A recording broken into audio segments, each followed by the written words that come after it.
नमस्कार दोस्तों। भारतीय साक्ष्य अधिनियम की सीरीज में हम आगे बढ़ रहे हैं और एक क्वेश्चन के साथ मैं आगे बढ़ूंगा। आपसे पूछूंगा कि जब कभी किसी जुवेनाइल ने कोई ऑफेंस किया जो 18 साल से कम उम्र का है, या फिर कोई ऐसा बच्चा जिसके साथ ऑफेंस हुआ वो 18 साल से कम उम्र का है, तो सबसे बड़ा क्वेश्चन ये होता है कि इनकी उम्र तय की जाए कि ये दोनों लोग कितनी उम्र के हैं जिस दिन इनके साथ ऑफेंस हुआ या जिस दिन इन्होंने ऑफेंस किया। तो ये प्रूव करना बहुत इंपॉर्टेंस का हो जाता है कि इनकी एज कितनी है। क्या इनको जुवेनाइल माना जाए, माइनर माना जाए या नहीं माना जाए, क्योंकि जिस तरीके से इनकी उम्र होगी, जुवेनाइल होंगे तो जुवेनाइल जस्टिस बोर्ड के सामने ऑफेंस इनका ट्रायल होगा, और अगर ये मेजर होंगे तो रेगुलर कोर्ट में ट्रायल चलेगा। और सबसे बड़ा फायदा मिलता है जुवेनाइल जस्टिस बोर्ड के सामने ट्रायल होने का कि मैक्सिमम पनिशमेंट 2 साल की, और उसका भी रिकॉर्ड नहीं रखा जाएगा। तो इसलिए हर पर्सन ये चाहता है जिसने बिल्कुल एकदम मार्जिन पे जाके कोई ऑफेंस किया है तो उसका ट्रायल जुवेनाइल जस्टिस बोर्ड के सामने हो जाए। तो क्वेश्चन आता है कि इसकी उम्र कैसे तय की जाएगी। अधिकतर मामलों में ये देखा जाता है कि 10th का सर्टिफिकेट दे दिया जाता है कि इस सर्टिफिकेट में जो डेट ऑफ बर्थ लिखी गई है उसको सही मानकर डिसाइड कर लिया जाएगा कि ये बच्चा मेजर है या माइनर है। दूसरी तरफ अगर कोई बच्चा पढ़ा लिखा नहीं है तो फिर क्या होता है, तो जो सबसे रिलायबल डॉक्यूमेंट माना जाता है वो होता है फर्स्ट अटेंडेंट स्कूल। जब उस बच्चे ने पहली बार जिस स्कूल में एडमिशन लिया उस स्कूल के रजिस्टर में क्या एज लिखी गई थी, उस एज को सही माना जाता है। तो क्वेश्चन ये आता है, क्योंकि हम लॉ के स्टूडेंट्स हैं, तो हर डॉक्यूमेंट के बारे में जब भी डॉक्यूमेंट की बात आएगी तो हमें ये सोचना पड़ेगा कि ये डॉक्यूमेंट कौन सी सेक्शन में रेलेवेंट है, या फिर इसके अंदर जो एंट्री बताई गई वो एंट्री कौन सी सेक्शन में रेलेवेंट है, या इस डॉक्यूमेंट के अंदर जो लिखा गया वो स्टेटमेंट कौन सी सेक्शन के अंदर रेलेवेंट है। क्योंकि जब तक रेलेवेंट आप डिसाइड नहीं कर लेंगे तब तक इसके बारे में एविडेंस नहीं दे सकते, क्योंकि सेक्शन 3 भारतीय साक्ष्य अधिनियम कहती है कि एविडेंस तो केवल और केवल रेलेवेंट फैक्ट या फैक्ट इन इशू की एग्जिस्टेंस के बारे में दिया जा सकता है, नॉट अदरवाइज, और दूसरी किसी बात के लिए एविडेंस नहीं दिया जा सकता। तो पहले ये तय करना पड़ेगा कि ये रेलेवेंट कहां है। तो क्या वीडियो को पॉज करके आप बता सकते हैं कि एक प्राइवेट स्कूल है, अभी मैं गवर्नमेंट स्कूल की बात नहीं कर रहा हूं, गवर्नमेंट स्कूल तो वहां आ जाएगा जहां पर मैं आज ये सेक्शन पढ़ाने वाला हूं, 2 सेक्शन पढ़ाऊंगा, सेक्शन 29 एंड सेक्शन 30 भारतीय साक्ष्य अधिनियम।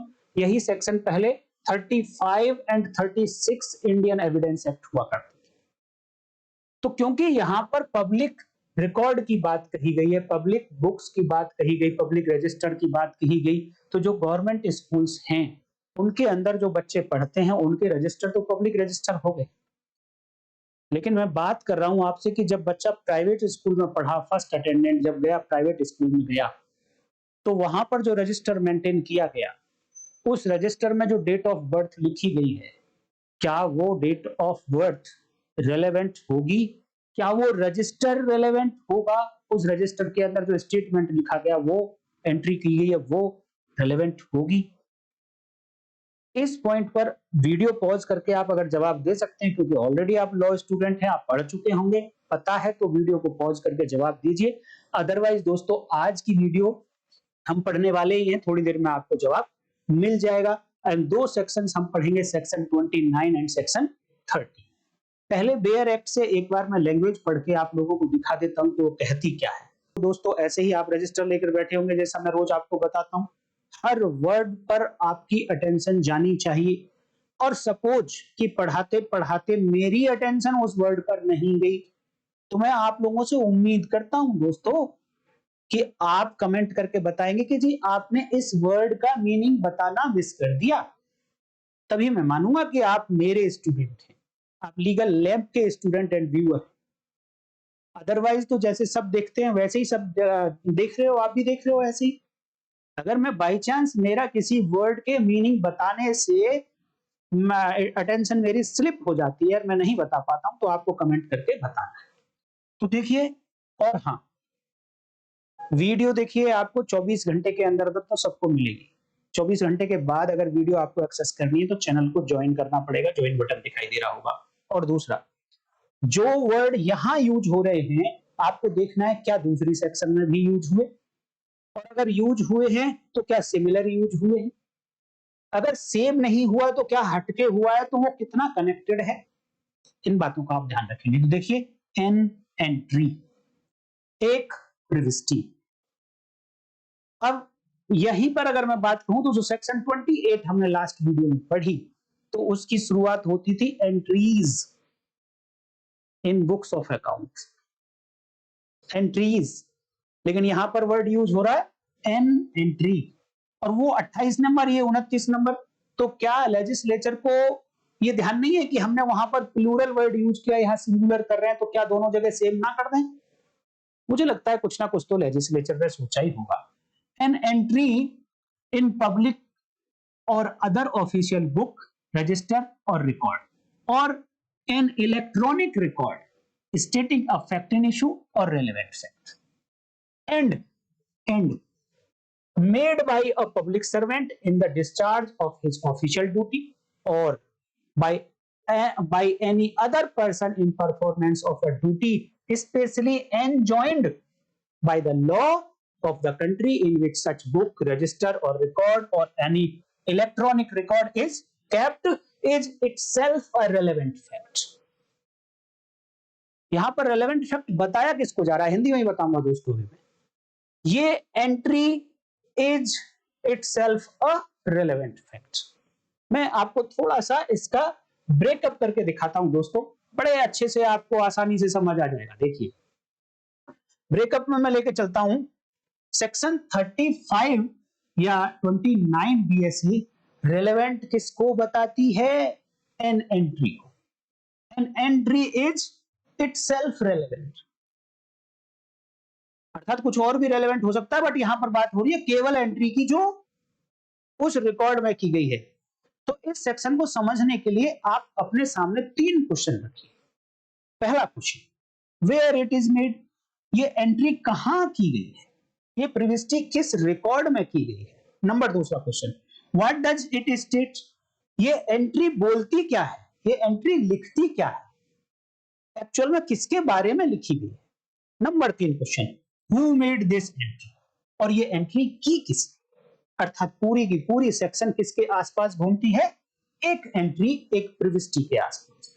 इसके ऊपर आप इन 3 ऑपरेशंस को कर देंगे तो पूरी की पूरी सेक्शन बनकर आपके सामने आ जाएगी, और आप चेक कर लेना कि ये सभी वर्ड्स वहां पे जो अभी पीछे आपने बेयर एक्ट में पढ़े वो सब मिलेंगे। तो पहला question, where the entry was made, कहां करी गई थी। थोड़ा सा ध्यान से सुनना, 2 बातें लिखी हैं यहां पर, दो टाइप की बातें लिखी हैं। जैसे बोलते हैं ना हम कि 3 टाइप की बातें लिखी हैं, 2 टाइप की लिखी हैं, ये आपको फैक्ट्स को याद रखने में हेल्प करती हैं। आप प्रैक्टिस में भी ऐसे ही बोला करो, अपने दोस्तों के साथ अगर डिस्कशन कर रहे हैं तो ऐसे ही बोलो कि उस सेक्शन में 5 बातें लिखी हैं। फिर आपको मजबूरी हो जाएगी, आप 5 को गिनाओगे, जब गिनाने की इंटेंशन आप शुरू करोगे तो आपको बातें याद रह जाएंगी। तो ये हैबिट में लाओ कि कितनी बातें लिखी हैं। तो कहां पर एंट्री की गई, उसके लिए 2 बातें लिखी गई है। बात number 1, in public book, public register और पब्लिक रिकॉर्ड। पब्लिक का मतलब लोक, लोक किताब, लोक रजिस्टर और लोक अभिलेख। इन 3 में से कहीं भी ये एंट्री की गई थी। पहले क्वेश्चन का जवाब दे रहा हूं, ये एंट्री कहां की गई थी। अभी तक तो केवल एंट्री थी, अब एंट्री कहां पहुंच गई, स्पेसिफिक हो गई कि वो पब्लिक रिकॉर्ड में है, चाहे वो बुक है, रजिस्टर है या वो रिकॉर्ड है, बट पब्लिक रिकॉर्ड है, लोक रिकॉर्ड है। इट मींस इसको चाहे तो ये अवेलेबल हो सकती है पब्लिक के लिए। दूसरी जगह कहां पर है, और in other official book, in other official book, other word लगा के लिखा है, in other official book, register or record. है तो यही तीनों, बुक, रजिस्टर और रिकॉर्ड ही हैं दूसरे पार्ट में भी, बट अदर ऑफिशियल के साथ जोड़ा और पहले में पब्लिक था। तो क्या पब्लिक एंड अदर ऑफिशियल्स ये अलग अलग बातें हैं क्या?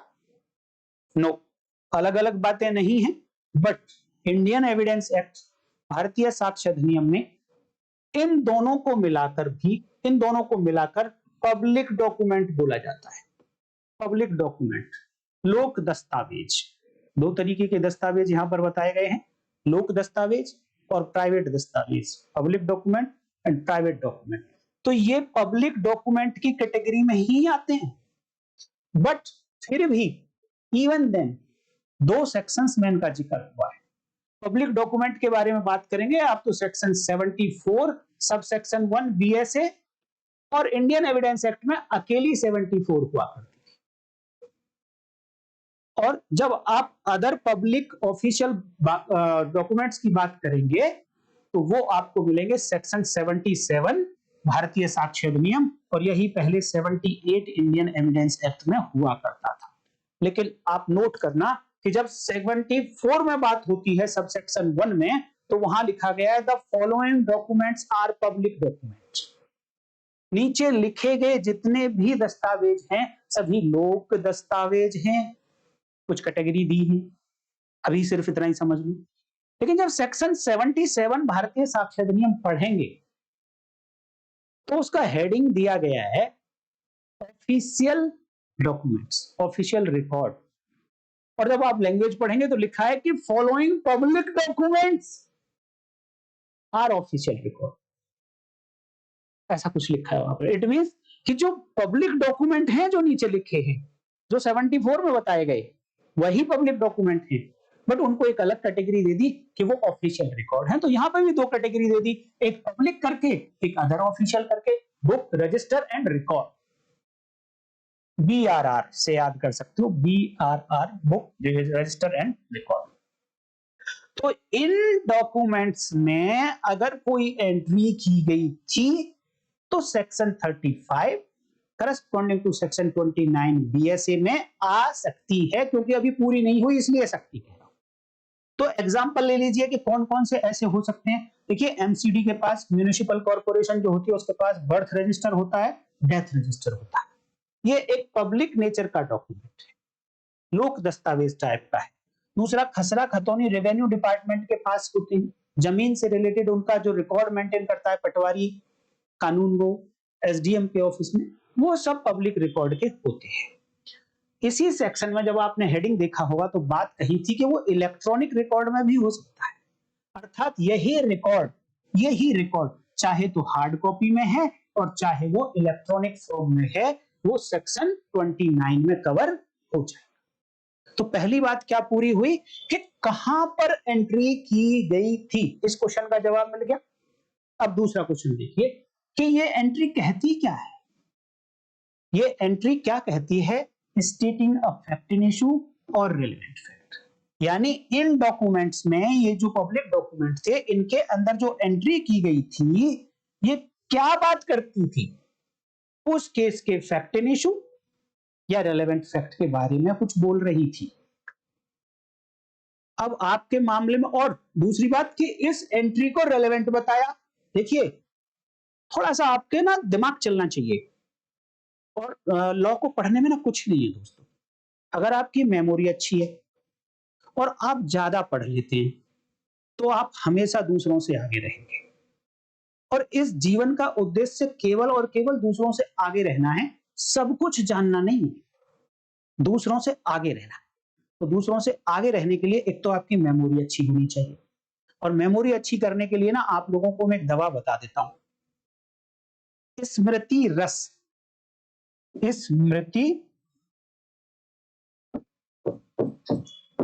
स्मृति रस ये आपको मिल जाएगी। ये आयुर्वेद की दवा है दोस्तों, मैंने यूज की थी, अब नहीं मैं यूज करता हूं। मैंने यूज की थी कभी जब मैं स्टूडेंट था और मुझे इसका असर दिखाई दिया था। कैसे यूज होगी वो आप उस पे जो इसकी वो कंटेनर आएगा, डिब्बी आएगी, उसको आप पढ़कर देख लीजिए। आयुर्वेदिक है, कोई नुकसान नहीं है। 100% ये मेमोरी को बढ़ाने का काम करती है। मैं कोई प्रचार नहीं कर रहा हूँ किसी का, किसी कंपनी का नाम नहीं बता रहा हूँ मैं, आप जिस मर्जी कंपनी की लेना, बट उसका नाम है स्मृति प्लस। आप ले लो। लॉ के स्टूडेंट की मेमोरी अच्छी होनी ही चाहिए। क्यों होनी चाहिए अच्छी? कि पिछली सेक्शन में मैंने क्या पढ़ा था और अब यहाँ क्या पढ़ रहा हूँ। अगर आपकी मेमोरी अच्छी है तो आपको प्रेशर नहीं डालना पड़ेगा इन दोनों सेक्शंस को कनेक्ट करने के लिए। आपकी मेमोरी ऑटोमेटिक यहां से वर्ड को उठाकर ले आएगी और कनेक्ट कर देगी। अरे यही तो हमने पीछे पढ़ा था, तो वहां वाले में और इस वाले में क्या कनेक्शन है, क्या डिफरेंस है। और जैसे ही लॉ को आप रिलेट करना शुरू कर देंगे, एक प्रोविजन के साथ दूसरा प्रोविजन, एक लॉ के साथ दूसरा लॉ, देन आप दूसरों से आगे ऑटोमेटिक निकल जाएंगे। और थोड़ा फालतू पढ़ना शुरू कर दो, तो वो तो मैं पढ़ाता ही हूं आप लोगों को यहाँ, तो आप हमेशा ही दूसरों से आगे निकल जाएंगे। तो अब यहां पर मैंने क्यों ये बात छेड़ी कि आपको कनेक्ट करना है।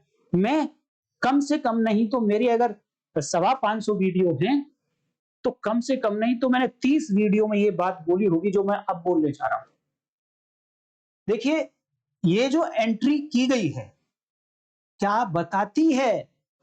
फैक्ट एंड इशू के बारे में कुछ बताती है और रेलेवेंट फैक्ट के बारे में बताती है। क्या बताती है ये एंट्री, जिसको हम रेलेवेंट बनाने जा रहे हैं? भाई सेक्शन 29 क्या करने जा रही है? इस एंट्री को रेलेवेंट बनाने जा रही है। और भैया ये एंट्री तो पहले ही फैक्ट एंड इशू या रेलेवेंट फैक्ट के बारे में बोल रही है, तो क्या आप कहोगे कि ये एंट्री पहले से ही रेलेवेंट नहीं है क्या?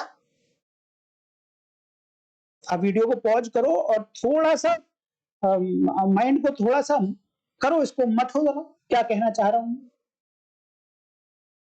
भाई। इस एंट्री को रेलेवेंट बनाने जा रहे हैं हम सेक्शन 29 से, और ऑलरेडी कह रहे हैं कि ये entry स्टेटिंग a fact and issue or relevant fact. अर्थात बात ये है दोस्तों कि इस एंट्री में जो कुछ लिखा है वो अपने आप में एक रेलेवेंट फैक्ट है। जैसे कि एक बर्थ सर्टिफिकेट है, बर्थ सर्टिफिकेट के अंदर क्या लिखी है? बच्चे की date of birth. Date of birth क्या है? किसी ऐसे केस का जिसमें बच्चे की उम्र क्वेश्चन में है, वो डेट ऑफ बर्थ अपने आप में फैक्ट इन इशू है या फिर रेलेवेंट फैक्ट है, सुसंगत तथ्य है, विवादक तथ्य।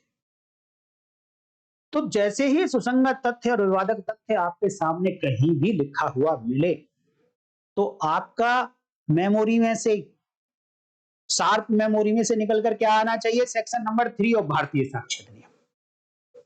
अर्थात इसके बारे में एविडेंस दी जा सकती है, इसके बारे में relevant fact and fact in issue के बारे में।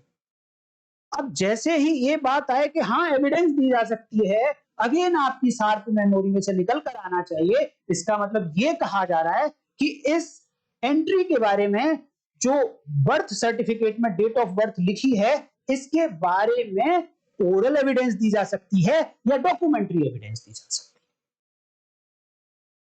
है। ओरल एविडेंस कैसे दी जा सकती है? ओरल एविडेंस जैसे ही बोला, अब आपकी शार्प मेमोरी से फिर निकल कर आना चाहिए कि ओरल एविडेंस जो व्यक्ति दे रहा है, जैसे ही वो सेंटेंस बोलेगा ओरल एविडेंस का, तुरंत आपको चेक करना है कि जो इसने फैक्ट बोला, क्या ये फैक्ट ऐसा है कि वो किसी इंद्री से सुना जा सकता है, सॉरी किसी इंद्री से महसूस किया जा सकता है, can be perceived by any sense. If answer is yes, सुना महसूस किया जा सकता है इंद्री से, देन नेक्स्ट क्वेश्चन आपके माइंड में आना चाहिए कि कौन सी इंद्री से महसूस किया जा सकता है। अब जैसे ही आपके सामने एक जवाब आ गया कि ये तो ऐसा फैक्ट बोला है इस व्यक्ति ने, गवाह ने, जो आंख से देखा जा सकता था या कान से सुना जा सकता था, तो अब आपकी ड्यूटी बनती है चेक करें तुरंत, क्या ये जो व्यक्ति गवाही दे रहा है कोर्ट में आकर, क्या ये वही व्यक्ति है जिसने अपनी आंखों से देखा, अपनी आंखों से देखा, या फिर इस रेलेवेंट फैक्ट को अपने कानों से सुना। तो यहां बर्थ सर्टिफिकेट में जो डेट ऑफ बर्थ लिखी है, एक्चुअल में क्या है रेलेवेंट फैक्ट और क्या है फैक्ट इन इशू कि इस बच्चे की उम्र कितनी है। कितना fact in issue relevant fact क्या है कि इस बच्चे की उम्र कितनी है, क्या ये 18 साल का है या उससे कम उम्र का है, ये है क्वेश्चन। तो इसको कौन बता सकता है? जिसको ये पता हो कि ये किस दिन पैदा हुआ था, जो ये बता सकता हो ये किस दिन पैदा हुआ था। अब वो किसके सामने पैदा हुआ था?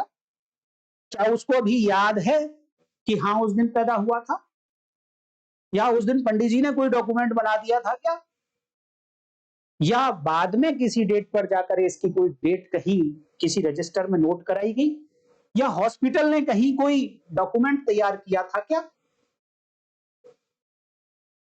इस फैक्ट को प्रूव करने के लिए कि इसकी उम्र कितनी है, क्योंकि एक रेलेवेंट फैक्ट है, फैक्ट इन इशू है, तो इसके लिए ओरल एविडेंस भी आ सकती है, डॉक्यूमेंट्री भी आ सकती है। अब डॉक्यूमेंट्री में तो कौन सी एविडेंस? वो सब डॉक्यूमेंट जिसके अंदर ऐसी एंट्री है, जिसके ऐसे डॉक्यूमेंट के अंदर जिसके अंदर ऐसी एंट्री है जो इस उम्र को बताती हो, इस रेलेवेंट फैक्ट को बताती हो। ऐसे तो हजारों डॉक्यूमेंट हो सकते हैं, लेकिन उनमें से कौन सा डॉक्यूमेंट इन्होंने लिया, वो है ये वाला कि वो एंट्री लिखी कहां पर है। देन दो अगर कंडीशन है, एक एंट्री है और ऐसे डॉक्यूमेंट में है, देन ऐसी एंट्री यानी दोनों को मिलाकर ऐसी एंट्री रेलेवेंट होगी। तो वो एंट्री भी है और fact in issue or relevant fact के बारे में बात करती है, अर्थात दूसरे क्वेश्चन का जवाब मिला कि वो किसके बारे में बात करती है। और अब बात आती है तीसरी बात कि ये एंट्री की किसने थी। भाई पब्लिक रिकॉर्ड में थी, fact in issue or relevant fact के बारे में बता रही थी, बट क्वेश्चन अब की किसने थी ये एंट्री। इन तीनों क्वेश्चंस के जवाब जब तक आपको नहीं मिल जाएंगे तब तक सेक्शन 29 का एप्लीकेशन आप नहीं सीख पाएंगे। तो पब्लिक सर्वेंट ने ऐसी एंट्री की थी, पब्लिक रिकॉर्ड है, पब्लिक सर्वेंट एंट्री कर रहा है। देखो वैल्यू कितनी बढ़ती जा रही है। पब्लिक रिकॉर्ड अपने आप में ऑथेंटिकेट होता है, उसको पब्लिक सर्वेंट ने एंट्री की है इसलिए और ऑथेंटिकेटेड। पब्लिक सर्वेंट ने एंट्री की या फिर दो लोग एंट्री नहीं की। देखिए दो टाइप का सेक्शन 29 में दो टाइप के डॉक्यूमेंट्स, पब्लिक रिकॉर्ड और अदर ऑफिशियल्स, जो पब्लिक डॉक्यूमेंट की कैटेगरी में आते हैं। दो टाइप की कैटेगरी डॉक्यूमेंट्स की। क्या बोला? दो बातें बोली, फैक्ट इन इशू या रेलेवेंट फैक्ट। किसने लिखा? दो लोगों ने लिखा, पब्लिक सर्वेंट या अदर देन पब्लिक सर्वेंट। तो अदर देन पब्लिक सर्वेंट में तो सब आ गए, बिल्कुल आ गए, लेकिन यहां ऐसा नहीं है। अदर देन पब्लिक सर्वेंट तो बोला, लेकिन उसको आगे क्वालिफाई किया है कि ये जो अदर देन पब्लिक सर्वेंट है ये कैसा होगा। पब्लिक सर्वेंट के लिए तो आप सेक्शन 21 आईपीसी देख लीजिए। अब बात करें तो सेक्शन 2 सब सेक्शन 1 और उसकी क्लॉज 28 बीएनएस भारतीय नागरिक न्याय संहिता, वहां जाकर डेफिनेशन देख लीजिए तो आप समझ में आ जाएगा पब्लिक सर्वेंट कौन है। और आप चेक करना प्रैक्टिस में क्या एंट्री इसने करी। अगर आप पाते हैं कि नहीं इसने तो नहीं करी एंट्री, बेशक पब्लिक रिकॉर्ड है, बेशक fact in issue or relevant fact के बारे में बात करता है, इवन देन यहां पर वो एडमिसिबल नहीं होगा। अगर आप डिफेंस काउंसिल है तो आपको इस एंगल से सोचना। तो कुल मिलाकर पब्लिक सर्वेंट ने की, लेकिन पब्लिक सर्वेंट कब की? पब्लिक सर्वेंट ने इन discharge of his official duty, in discharge of his official duty. और दूसरा पर्सन कौन था? By any other person.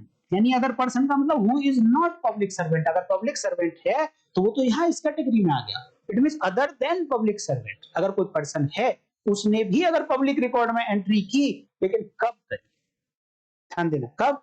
In performance of a duty, in performance of a duty, ऐसे कर्तव्य के निर्वहन में, specially enjoined by the law, enjoined by the law, जो ऐसी ड्यूटी करने के लिए लॉ ने ऑर्डर दिया था कि आपको ऐसी ड्यूटी करनी है। और कौन से लॉ ने ऑर्डर दिया था? of law of the country in which such record, such book, such register is kept.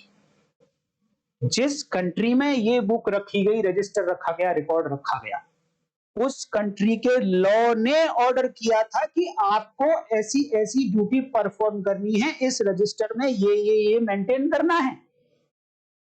अगर ऐसे रिकॉर्ड में भी कोई एंट्री है तो सेक्शन 29 में रेलेवेंट हो जाएगी, अर्थात ये सेक्शन 29 आउट ऑफ इंडिया भी बात करती है, फॉरेन कंट्रीज की भी बात करती है दोस्तों, इंडिया के साथ साथ, क्योंकि इन्होंने कहा है law of the country in which such book, such register, such record is kept.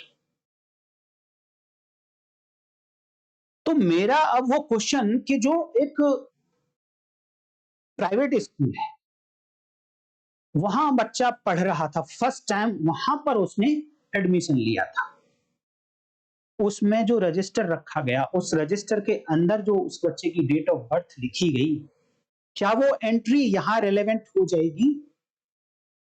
बिल्कुल हो जाएगी। पहली बात तो वो पब्लिक सर्वेंट ने नहीं करी है एंट्री, नोट करना, पब्लिक सर्वेंट ने नहीं करी, अदर पर्सन ने करी है।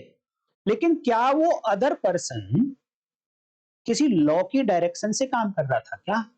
जब वो ड्यूटी परफॉर्म कर रहा था इसमें एंट्री करने की, तो क्या कहीं लॉ से डायरेक्शन मिली थी उसको?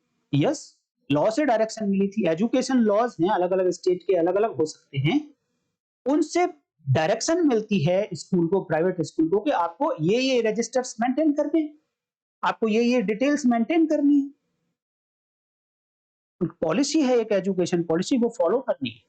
तो लॉ के थ्रू जब उनको परमिशन, डायरेक्शन दी गई, देन उन्होंने जो रिकॉर्ड मेंटेन किया, उस रिकॉर्ड में जो एंट्री है, वो एंट्री रेलेवेंट फैक्ट और फैक्ट इन इशू के बारे में बात करती है, देन ऐसी एंट्री रेलेवेंट हो जाएगी।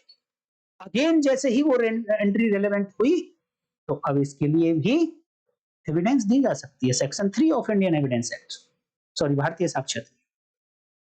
अब इसके लिए क्या ओरल एविडेंस दी जा सकती है, डॉक्यूमेंट भी दी जा सकती है। ओरल का मतलब उस पर्सन को ले आइए जिसने एंट्री की, उस पब्लिक सर्वेंट को ले आइए जिसने एंट्री की, ओरल एविडेंस होगी। अगर वो पर्सन मिल नहीं सकता, अब अगर वो पर्सन अब नहीं मिल सकता है, तो in ordinary course of the business ये एंट्री करी गई है, तो सेक्शन 26 में एप्लीकेबल हो जाएगा। और जैसे ही ओरल नहीं लाना चाहते हैं तो डॉक्यूमेंट्री ले आइए, उस डॉक्यूमेंट को उठाकर पेश कर दीजिए। तो कुल मिला के 3 क्वेश्चंस के जवाब जैसे ही आपको मिलेंगे तो ये सेक्शन पूरी हो जाएगी। अब बात आती है कि इसके पीछे प्रिंसिपल क्या है, क्यों ऐसे पब्लिक रिकॉर्ड में या इस तरीके से की गई एंट्री को रेलेवेंट बनाया जा सकता है। मैं फिर से वही कहूंगा कि लॉ ये चाहता है कि कोर्ट के सामने सच्चाई पहुंचे, कोर्ट के सामने रिकॉर्ड ऐसा ना हो जो मैनिपुलेटेड पहुंच जाए। उन हर बात को ध्यान में रखकर लॉ बनाया जाता है। तो अगर यहां पर रेलेवेंट बनाया गया है ऐसे डॉक्यूमेंट को, तो कहीं ना कहीं लेजिस्लेचर को ये मिला था कि इस तरीके का रिकॉर्ड कहीं ना कहीं सच होता है, चाहे वो 100% ना हो, कोई बात नहीं, अभी बताऊंगा मैं, एक मुझे याद आ गया इससे एग्जाम्पल। तो इसके पीछे का प्रिंसिपल है, these are not accessible to private person. किस तरीके से एक्सेसिबल नहीं है कि इनमें जाके कोई इजीली छेड़खानी कर दे, कुछ इसमें करेक्शन कर दे, कुछ इसमें फोर्जरी कर दे, ऐसे चांसेस कम होते हैं। ये इस टाइप का रिकॉर्ड है, कोई कस्टोडियन इसका होता है, पब्लिक रिकॉर्ड है, पब्लिक सर्वेंट की कस्टडी में कहीं ना कहीं होता है, कोई एक ऑथराइज पर्सन होता है जिसके पास ये रिकॉर्ड होता है, इसलिए चांसेस कम हो जाते हैं। दूसरा, पब्लिक सर्वेंट देखिए जो एंट्री कर रहा है, वो माना जाता है कि वो इंडिपेंडेंट है, वो किसी से इन्फ्लुएंस्ड नहीं होता है, ऐसा माना जाता है, तो उसने सही एंट्री करी है अपने रिकॉर्ड में, ये माना जाएगा। क्यों? क्योंकि देखिए पब्लिक सर्वेंट को जब कोई ड्यूटी इंटरेस्ट की जाती है, तो उसके साथ एक लायबिलिटी, उसकी रेस्पॉन्सिबिलिटी, उत्तरदायित्व तो अटैच कर दिया जाता है कि अगर आपने ऐसा नहीं किया तो आपके खिलाफ ऐसा होगा। तो इन सब बातों को ध्यान में रखते हुए माना गया कि ऐसे रिकॉर्ड को हम रेलेवेंट बना सकते हैं। अब मुझे ध्यान आया था कि मान लो आप डिफेंस काउंसिल हैं, अब प्रैक्टिस कैसे करेंगे यार? प्रैक्टिस कुछ नहीं है दोस्तों। प्रैक्टिस देखिए, एक यूएस के जस्टिस रहे हैं फ्रैंकफर्टर, उनका ये कहना है दोस्तों कि जो एकेडमिक एजुकेशन होती है जो हम लोग आपको दे रहे हैं, मेन तो है ही, असली तो यही कहानी है कि आपको किस तरीके से अपने केस को जीतना है। लेकिन उन्होंने साथ में ये भी कहा कि कभी-कभी ऐसा भी हो सकता है कि सारे के सारे फैक्ट आपके अगेंस्ट जाते हों। तब आप क्या करेंगे? तब उन्होंने कहा कि आपके अंदर ऐसे स्किल्स होने चाहिए कि आप अपनी केस की वीकनेस को समझते हो बहुत अच्छे से, और दूसरा साथ में आपको ऐसे स्किल्स आते हो कि अपनी वीकनेस से जज के माइंड को दूर ले जाए, किसी दूसरी तरफ लेकर जाए, जहां थोड़ी बहुत मजबूती आपके केस में हो। और उसके लिए आपको लॉ वर्ड टू वर्ड आना चाहिए, क्योंकि दूसरी तरफ ले जाने का मतलब ऐसा नहीं है कि जज साहब ने लॉ नहीं पढ़ा है, या जज साहब को यह बात नहीं पता कि ये सामने वाले जो वकील साहब है इनके पास कुछ नहीं है तो मेरा ध्यान भटकाने की कोशिश करेंगे। उनको भी पता है, तो आप इजीली नहीं भटका सकते उनके ध्यान को। उनके ध्यान को भटकाने के लिए भी आपको लॉ की हेल्प लेनी पड़ेगी। एक एग्जांपल देता हूं कि अगर आप प्रैक्टिसिंग लॉयर हैं तो आपने पढ़ा कि वो जो एंट्री की गई वो पब्लिक सर्वेंट के द्वारा की जानी चाहिए, और वो जब की जानी चाहिए जब वो अपनी ऑफिशियल ड्यूटी कर रहा था। तो मैं अब आपसे क्वेश्चन पूछता हूं कि उसने पब्लिक रिकॉर्ड में ही एंट्री की है और पब्लिक सर्वेंट ने ही की है, लेकिन जब की है जब वो अपनी ऑफिशियल ड्यूटी परफॉर्म नहीं कर रहा था, तो क्या वो यहां पर 29 में रेलेवेंट होगी वो एंट्री? नहीं होगी। दोनों कंडीशन है कि पब्लिक सर्वेंट हो और plus in discharge of his official duty, अपना जो ऑफिशियल वर्क है उसका उसी समय एंट्री करी हो उसने। अगर उसके बाद में एंट्री करी है तो फिर रेलेवेंट नहीं होगी। तो आपकी ड्यूटी बनती है कि जब वो पब्लिक सर्वेंट विटनेस बॉक्स में आए तो आप उससे पूछें कि भाई साहब आपकी ड्यूटी कब से कब शुरू हुई थी। वो बताएंगे साहब मेरी ड्यूटी तो सुबह 8 बजे से शाम को 8 बजे तक थी। अब अनफॉर्चुनेटली या फॉर्चुनेटली आपको दिखता है कि जो एफआईआर रजिस्टर हुई है वो तो शाम को 9 बजे हो रही है। तो अब आप क्या कह सकते हैं जज साहब को? अब आप जज साहब को आर्गुमेंट के टाइम पर कह सकते हैं कि सर ये पब्लिक रिकॉर्ड है, एफआईआर मान लिया पब्लिक रिकॉर्ड है, एंट्री करने वाला पब्लिक सर्वेंट है, बट सर जब ये पब्लिक सर्वेंट ने एंट्री की at that time he was not functioning his official duty.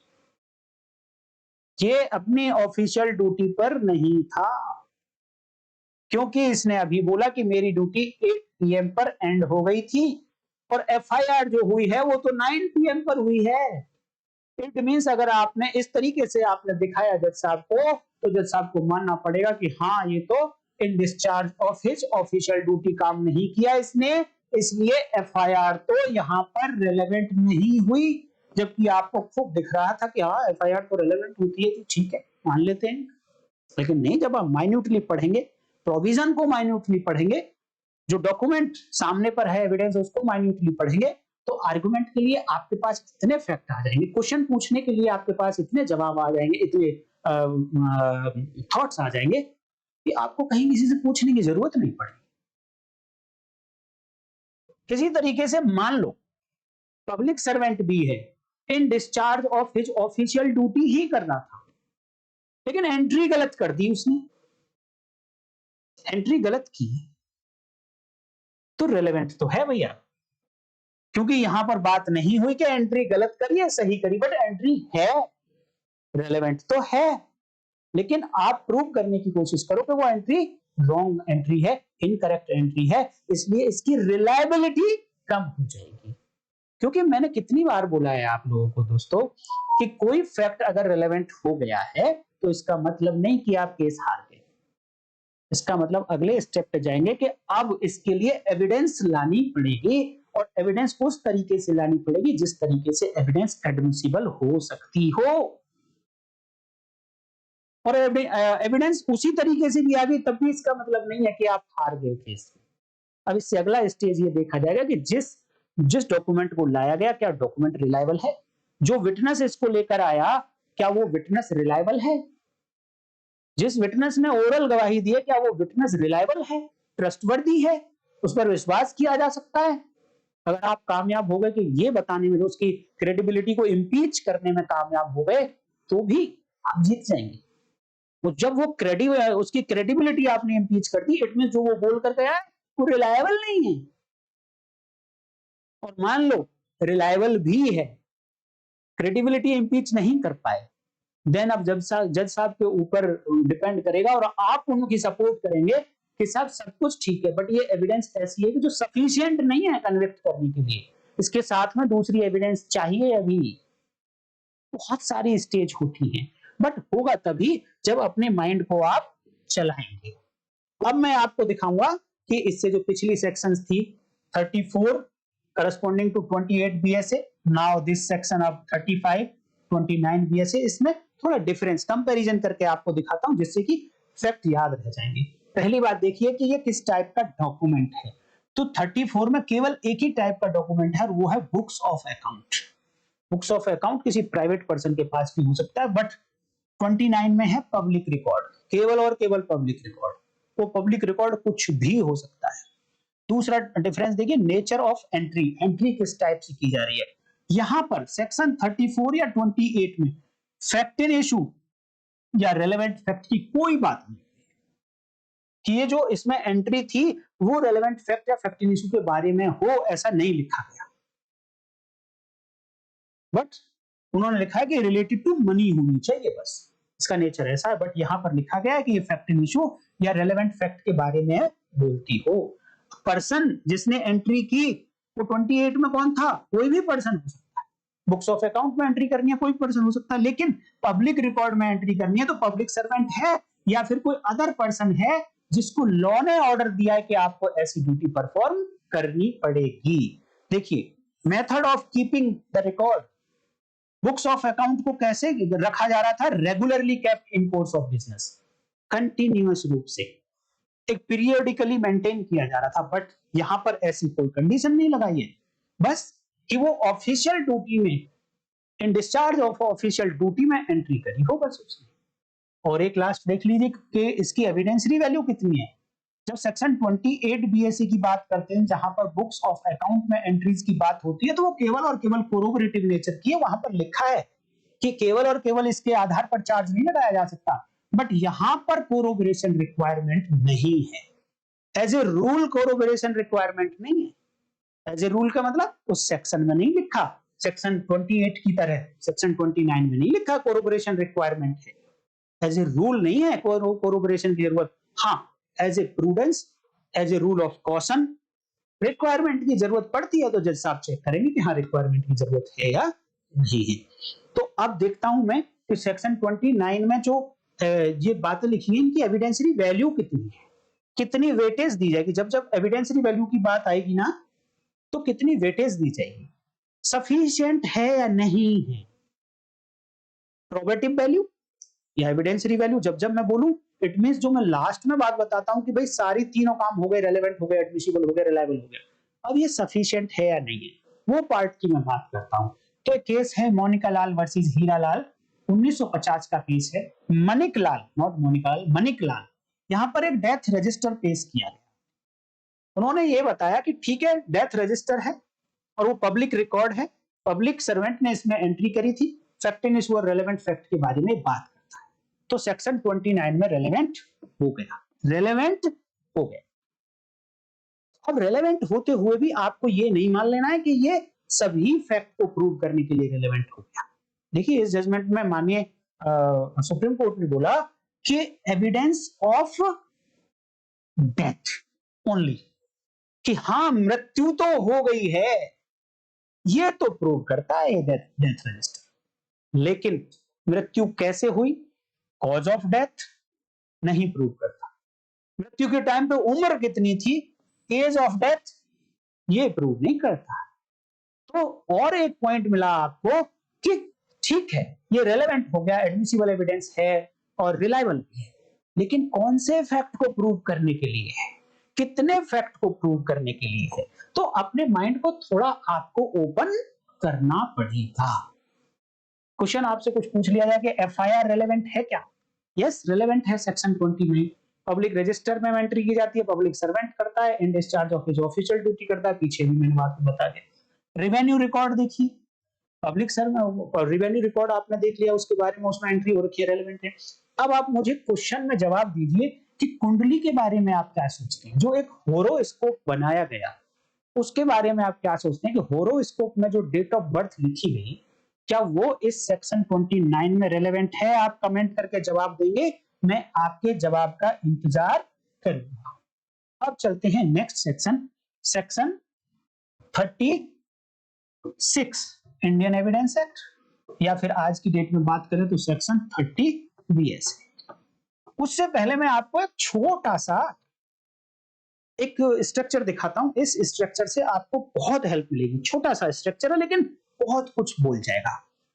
Chapter का देखिए, sub chapter, not chapter, sub chapter है ये क्या बोलता है? It deals with the statement under special circumstances, विशेष परिस्थितियों में किए गए कथन, वो सुसंगत है यहाँ पर। तो यहाँ पर देखिए 5 सेक्शन है टोटल मिलाकर इस सब चैप्टर में 5 सेक्शन है, 34 से 38, या फिर इधर बात करें तो 28 से 32 बीएस। 5 सेक्शंस को किस तरीके से डिवाइड किया है? देखिए पहली 2 सेक्शंस में तो एंट्री की बात होती है, अगली 3 सेक्शन में स्टेटमेंट्स की बात होती है, एंट्रीज एंड स्टेटमेंट। अब ये कहां लिखें उसके आधार पर मैंने 3 पार्ट बना दिए, 5 सेक्शंस 3 पार्ट, कहां लिखें इसके आधार पर। जब ये एंट्रीज बुक्स ऑफ अकाउंट में तो केवल एक section 34 Indian evidence act, 28 BSA. अगर ये पब्लिक रिकॉर्ड में थी तो 2 sections 35 36 Indian evidence act and corresponding to 29 and 30 BSA. और अगर यही ऐसे डॉक्यूमेंट में थी जो पब्लिक नेचर का है, पब्लिक नेचर का है, 2 section 37 38 Indian evidence act and 31 and 32 भारतीय साक्ष्य अधिनियम। इसका एक स्क्रीनशॉट ले लेंगे तो आपको ये हेल्प करेगा याद रखने में। तो मैं चलता हूं आपको अब लेकर सेक्शन 30 भारतीय साक्ष्य अधिनियम। ये क्या कहते हैं? ये इसका हेडिंग है relevancy of statement of maps, statement in maps, charts and plan. 3 नाम है यहां पर, मैप्स, चार्ट्स और प्लान्स, मानचित्र, नक्शा और चार्ट। इनके अंदर अगर कोई स्टेटमेंट है तो उसकी रेलेवेंसी कब होगी? कब होगी? नॉट कि हर मैप में लिखी हुई कोई स्टेटमेंट रेलेवेंट हो जाएगी, नो। हर सेक्शन में आप देख रहे होंगे कुछ ना कुछ कंडीशंस हैं, तभी रेलेवेंट होगी। और वो इसलिए लगाई जाती है कंडीशंस कि उसकी जो सत्यता है, उसका जो ट्रुथ है, उसको बचाया जा सके, कोर्ट तक छान कर लेकर जाएं हम उसको कि इन इन कंडीशन में ही सच्चाई कोर्ट कर सामने जाएगी। तो फिर से अगेन आप कुछ क्वेश्चंस रखने हैं, लेकिन मेन थीम क्या है? Statements are relevant, statements are themselves relevant. वहां क्या था पीछे? Entry, an entry is itself relevant. यहां पर है statements are themselves relevant. Again question रखने हैं कि ये स्टेटमेंट कहां पर हैं, दूसरा कि इस स्टेटमेंट में कहा क्या गया है, जो मैप में है, चार्ट में है, प्लान में है, जो स्टेटमेंट वो कहता क्या है, और दूसरा इससे कनेक्टेड कुछ प्रिजम्पशंस हैं भाई, हमको पता होना चाहिए। अगेन मैं कह रहा हूं कि लॉ कुछ भी नहीं है, law it is a theory of relativity. आप जो साइंस के स्टूडेंट होंगे उनको पता होगा थ्योरी ऑफ रिलेटिविटी की वजह से ही ये पूरा संसार रुका हुआ है। इसी तरीके से थ्योरी ऑफ रिलेटिविटी की वजह से ही आपकी एडवोकेसी टिकेगी, अदरवाइज नहीं टिकेगी। कि ये सेक्शन कहां कहां कनेक्टेड है वो सब आपको पता होना चाहिए। अगर पता है तो फट से आप जाकर जज साहब को दिखा सकते हो, जी यहां पर ये देख लो, यहां पर ये देख लो, यहां पर ये देख लो। अगेन आता हूं, पहला क्वेश्चन, वेयर द स्टेटमेंट्स, ये स्टेटमेंट लिखे कहां हैं? पहली बात, 2 पार्ट है, यहां पर भी 2 पार्ट हैं, और यहां पर भी 2 ही 2 बातें चलेंगी लगभग। 2 पार्ट हैं, मैप्स में लिखे हैं या चार्ट में लिखे। देखिए अभी मैंने हेडिंग में 3 बातें बताई, मैप, चार्ट और प्लान। इन तीनों को 2 जगह बांट दिया। मैप हर बार कॉमन है, एक बार मैप के साथ चार्ट आ गया, एक बार मैप के साथ प्लान आ गया। तो इस तरीके से 2 बार बांट दिया है। तो मैप्स और चार्ट्स, इनमें कोई स्टेटमेंट लिखा हुआ था, तो भैया कोई भी मैप और कोई भी चार्ट नहीं, पब्लिश्ड होना चाहिए। पब्लिश्ड मैप और पब्लिश्ड चार्ट। अब क्वेश्चन आता है भैया पब्लिश्ड क्या होगा? पब्लिश्ड का मतलब कि हमारा जो सर्वे ऑफ इंडिया है दोस्तों, वो मैप्स को पब्लिश करता है, ऑफिशियली पब्लिश करता है। और अगर उसने कोई मैप पब्लिश कर दिया है तो उसकी एक्यूरेसी पर क्वेश्चन नहीं उठाया जाएगा। तो पहली बात तो ये जो मैप हो जिसके अंदर हम स्टेटमेंट चेक करने जा रहे हैं वो रेलेवेंट है या नहीं है सेक्शन 30 में, तो वो पब्लिश्ड होने चाहिए। दूसरी कंडीशन, पब्लिश्ड होने के साथ साथ generally offered for public sale, public में बिक्री के लिए ऑफर भी कर दिए हों, अवेलेबल हों। देखिए सर्वे ऑफ इंडिया दोस्तों 2 तरीके के मैप जारी करती है। एक मैप होता है जो पब्लिक के लिए ओपनली सेल के लिए अवेलेबल होता है, और कुछ मैप ऐसे होते हैं जिन्हें डिफेंस यूज करती है, हमारी डिफेंस सर्विसेज यूज करती है, वो पब्लिक सेल के लिए नहीं होते। तो यहां पर कौन से मैप्स की बात हो रही है? जो पब्लिक सेल के लिए अवेलेबल है, उनके अंदर की जो एंट्री है उनकी रेलेवेंसी की बात हो रही है सेक्शन 30 बीएसए में या सेक्शन 36 इंडियन एविडेंस एक्ट में। तो पहली बात कहां लिखें मैप या चार्ट, और कैसे होंगे? पब्लिश्ड होंगे और पब्लिक के लिए सेल के लिए अवेलेबल होंगे। दूसरी कंडीशन और कहां हो सकते हैं? इन मैप्स, मैंने बताया था मैप को कॉमन रखते हुए एक जगह चार्ट लगाया, एक जगह प्लान लगा दिया। दूसरी कंडीशन में इन मैप्स और प्लान्स। अब ये मैप और प्लान कैसे हो? तो इसके लिए क्वालिफाई किया इसको made under the authority of central government और एनी स्टेट गवर्नमेंट, केंद्रीय सरकार या राज्य सरकार के प्राधिकार में इनको तैयार किया गया था। अब जैसे ही ये चीजें अटैच होती हैं कि सर्वे ऑफ इंडिया ने इसको पब्लिश किया, जनरल पब्लिक के लिए सेल के लिए अवेलेबल था, इधर ये सेंट्रल गवर्नमेंट की अथॉरिटी या स्टेट गवर्नमेंट की अथॉरिटी से बना, तो कहीं ना कहीं इनके अंदर ऑथेंटिसिटी बढ़ जाती है इनकी। इसलिए कानून कहता है कि भैया इनको तो इनके अंदर जो एंट्रीज हैं उनको तो रेलेवेंट बना ही दो। तो 2 जगह ऐसे ही सेक्शन 29 में कहां लिखे गए? 2 part, public record, other officials. ऐसे ही इसमें 30 में कितनी जगह लिखे गए? 2 जगह लिखे गए, मैप और chart, published and available for general public, और दूसरा मैप और plans made under the authority of central government और स्टेट गवर्नमेंट। अब बात दूसरा क्वेश्चन की अंदर का, इनके अंदर लिखा क्या गया था? सेम बात जो सेक्शन 29 में लिखी गई थी वही बात सेक्शन 30 में लिखी गई है। कॉमन है कि ये entries फैक्टिंग issue or relevant fact के बारे में ही बात करती हैं ऑलरेडी, तो इसको हम ऑलरेडी डिस्कस कर चुके हैं। और अगली बात, ये जो एंट्रीज थी as to matters usually represented or stated in such maps, charts और प्लान्स, ये ऐसी एंट्री है भैया कि यूजुअली मैप्स में, चार्ट में और प्लान्स में लिखी जाती हैं, कोई स्पेशल एंट्री के बारे में बात नहीं हो रही है। यानी मान लो किसी एक पर्टिकुलर मैप में ही कोई एंट्री हुई है, वो बाकी सारे मैप्स में एंट्री नहीं होती ऐसी, तो उस वाली एंट्री की बात नहीं हो रही है। अगर ऐसी एंट्री को यहां रेलेवेंट बना के कोई आदमी प्रूव करना चाहता है तो आप कह सकते हो दूसरे और 10-12 मैप लाकर, देखिए जी ये केवल स्पेशल मैप है, कोई ऐसा नहीं है कि ये यूजुअल मैप है। यूजुअली रिप्रेजेंटेड और स्टेटेड जो मैटर्स साधारणतया प्राय किसी मैप में, चार्ट में, प्लान में लिखे जाते हैं, तो ये जो एंट्री थी ये उसी के बारे में थी, साथ में fact issue or relevant fact को बताती थी। देन ऐसी एंट्री सेक्शन 30 में रेलेवेंट होगी। अब लास्ट क्वेश्चन बचता है प्रिजम्पशन क्या क्या कनेक्टेड है इसके बारे में। 2 प्रिजम्पशन है, एक जगह शैल प्रिज्यूम और एक जगह मे प्रिज्यूम। जहां पर बात होती है मैप और प्लान्स की, और इन्होंने कहा है कि अगर मैप और प्लान्स को सेंट्रल गवर्नमेंट या स्टेट गवर्नमेंट की अथॉरिटी से पब्लिश किया हुआ दिखाया जा रहा है, आपको बताया जा रहा है, तो कोर्ट को बोला है कि शेल, आप इसको प्रिज्यूम करेंगे, इसकी उपधारणा करेंगे ही करेंगे कि हाँ गवर्नमेंट ने ही इसको पब्लिश किया है, पहली बात। और दूसरी बात कि इसके अंदर एंट्रीज एक्यूरेट हैं, गलत नहीं है, आपको ऐसा प्रिज्यूम करना पड़ेगा। Let the other party disprove it. जब तक वो इसको डिस्प्रूव ना कर दे तब तक आपको मानना पड़ेगा। ये बात करती है सेक्शन 83 इंडियन एविडेंस एक्ट और 82 भारतीय साक्ष्य अधिनियम।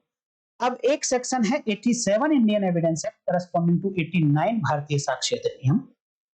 यहां पर मे प्रिज्यूम है, यहां पर मैप और चार्ट्स की बात हुई है, बुक्स की बात हुई है, और ये कहा है क्या मे प्रिज्यूम कर सकती है। मे प्रिज्यूम यानी कोर्ट की डिस्क्रिप्शन है कि वो प्रिज्यूम भी कर सकती है, उपधारणा भी कर सकती है ऐसे फैक्ट के बारे में, और चाहे तो ना भी करे, वो एविडेंस भी मांग सकती है। ये कहा गया कि ये मैप, ये बुक, ये प्लान, ये चार्ट जिस पर्सन के द्वारा, जिस अथॉरिटी के द्वारा लिखे हुए दिखाए जा रहे हैं आपको, जिस डेट पर लिखे हुए दिखाए जा रहे हैं आपको, आप इनको सही मान लेना कि हाँ इसी डेट पर ये पब्लिश हुए थे, इसी पर्सन ने, इसी अथॉरिटी ने इनको बनाया था, ऐसा आप मान सकते हैं जनरल इंटरेस्ट में। आप चाहें तो उसकी एविडेंस भी मान लेना। तो ये है प्रिजम्पशन इनसे रिलेटेड। तो दोस्तों मैं उम्मीद करता हूं कि आज की वीडियो में आपको बहुत कुछ सीखने को मिला होगा। हालांकि ये सेक्शंस आपने पहले भी पढ़ी होंगी, तो 2 लाइन में या 2 मिनट में या 3 मिनट में आपने पढ़ के एंड कर दिया होगा, लेकिन दोस्तों लॉ ऐसा नहीं है। लॉ में बहुत कुछ छिपा हुआ है, डिपेंड करता है आपके ऊपर कि आप कितना उसमें से निकाल सकते हैं। और जितना आप निकालना शुरू कर देंगे, देखना आपके अंदर जो बोलने की कला पैदा हो जाएगी, जो आपके अंदर कॉन्फिडेंस होगा, वो एक अलग लेवल का होगा। जब आप कोर्ट के सामने खड़े होंगे तो आपके पैर नहीं हिलेंगे। जब आप किसी के साथ आर्गुमेंट कर रहे होंगे पब्लिकली भी, तो भी आपके अंदर कॉन्फिडेंस होगा, बल्कि उसके कॉन्फिडेंस को हिला सकते हो। तो आप जितना निकाल सकते हो आप निकालो, कोई वर्ड इस पर कंसंट्रेट करो, इसका मीनिंग क्या है, यही क्यों लिखा है यहां पर। तो ठीक है दोस्तों, आज की वीडियो यही रोकते हैं, कल फिर मिलेंगे नेक्स्ट सेक्शंस के साथ। तब तक देखते रहिए लीगल लैंप। नमस्कार, जय हिंद।